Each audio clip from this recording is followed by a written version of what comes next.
Pernah kepikiran nggak sih kenapa ya sebagian orang kayaknya gampang banget maju secara finansial, sementara yang lain rasanya susah terus? Ini bukan soal teori konspirasi atau rahasia-rahasiaan loh, intinya tuh ada di pola pikir.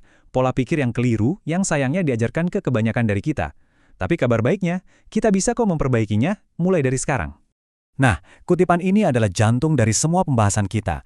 Masalahnya itu bukan di rekening bank atau gaji Anda. Masalahnya itu ada di antara kedua telinga kita. Ini soal kerangka berpikir fundamental kita tentang uang yang udah salah kaprah dari awal.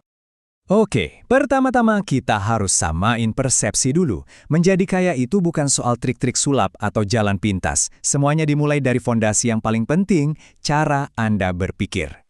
Dari sinilah semuanya berawal. Komitmen untuk jadi mesin pembelajar. Kenapa? Karena kekayaan itu dibangun di atas kebijaksanaan. Kalau cuma ngandelin ilmu yang ada sekarang, ya siap-siap aja stagnan. Makanya, terus menambah kebijaksanaan itu bukan cuma ide bagus. Itu adalah kewajiban moral Anda untuk diri Anda sendiri di masa depan. Dan kutipan ini benar-benar pas banget.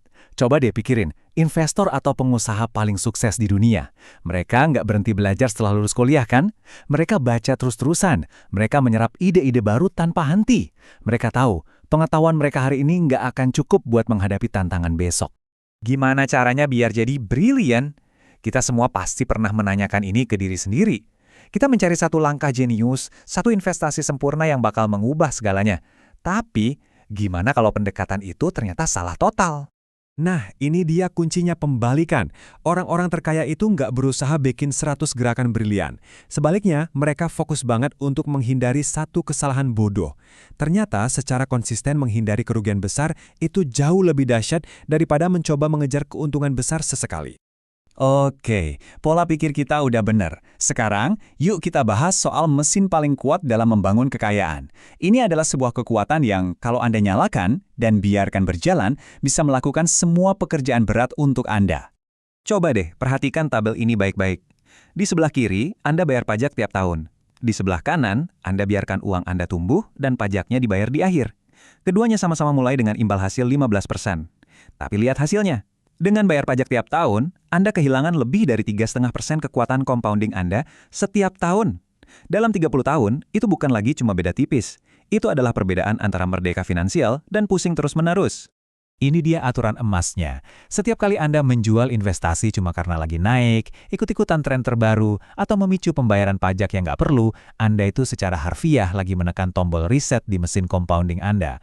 Ingat ini ya, kekayaan besar itu nggak diciptakan dari aktivitas panik. Kekayaan besar diciptakan lewat kesabaran yang disiplin. Sekarang kita bahas sebuah kebenaran yang mungkin agak pahit. Mendapatkan $100.000 pertama itu adalah bagian tersulit. Perjuangannya berat dan butuh pengorbanan nyata. Kenapa angka ini ajaib banget? Karena di titik inilah mesin compounding Anda akhirnya punya bensin yang cukup buat mulai bekerja secara signifikan. Sebelum itu, pertumbuhan Anda kebanyakan datang dari keringat Anda sendiri. Setelah itu, uang Anda mulai bekerja untuk Anda. Jadi, mesin kekayaan Anda sudah mulai berjalan. Tapi sekarang, kita harus main bertahan. Ada 3 pembunuh finansial yang bisa menghancurkan bahkan orang paling pintar sekalipun. Kita harus hindari mereka mati-matian. Anda mungkin pernah dengar pepatah lama ini. Jujur aja, 2 yang pertama itu lebih untuk rimanya aja. Pembunuh kekayaan sejati di zaman modern yang jadi biang keladi kehancuran finansial yang tak terhitung jumlahnya adalah yang terakhir, leverage, alias pinjam uang untuk memperbesar taruhan Anda. Coba bayangkan ini. Selama bertahun-tahun, Anda sudah melakukan semua hal dengan benar. Anda dapat imbal hasil yang luar biasa, 20%, 35%, 18%. Anda merasa tak terkalahkan. Anda sudah membangun tabungan yang lumayan dari kerja keras dan disiplin. Dan kemudian, boom.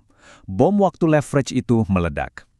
1 tahun yang buruk, 1 taruhan yang salah, dan bola penghancur itu meratakan segalanya. Semua kerja keras bertahun-tahun, semua keuntungan itu lenyap. Dikalikan dengan 0. Ini bukan kemunduran, ini adalah pemusnahan total. Renungkan kutipan ini. Nggak peduli seberapa indah angka-angka Anda, kalau dikalikan dengan 0, ya hasilnya 0. Itulah yang dilakukan leverage. Ia mempertaruhkan semua yang sudah Anda capai. Dengerin baik-baik.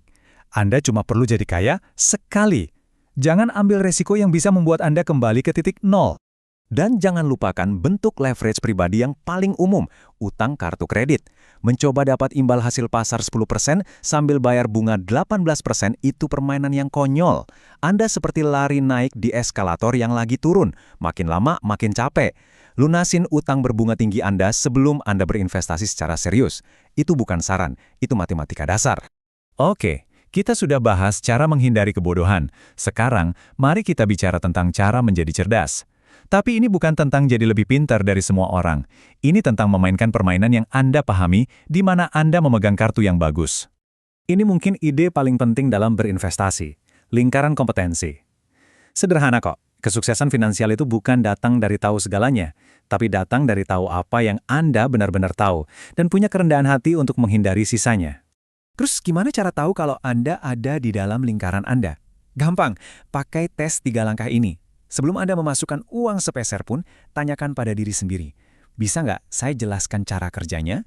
Apa aja yang bisa salah? Dan apa yang bakal bikin saya berubah pikiran?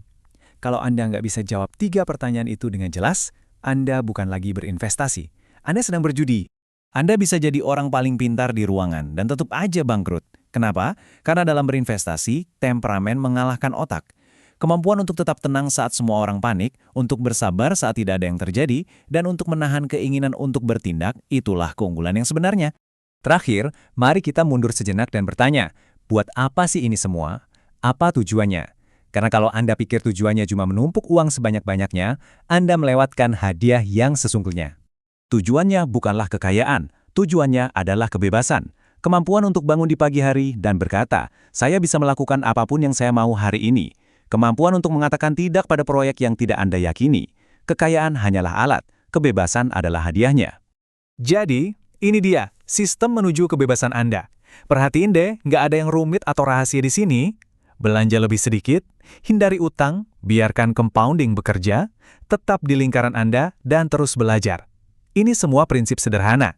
Senjata rahasianya adalah menerapkannya secara konsisten dari waktu ke waktu. Dan itu membawa kita ke pertanyaan terakhir, yang paling penting. Anda sudah punya peta jalannya, Anda punya sistemnya. Pertanyaannya bukan lagi apa yang harus dilakukan, tapi apakah Anda akan melakukannya. Jurang antara pengetahuan dan tindakan adalah tempat di mana sebagian besar impian finansial mati. Jangan biarkan itu terjadi pada Anda.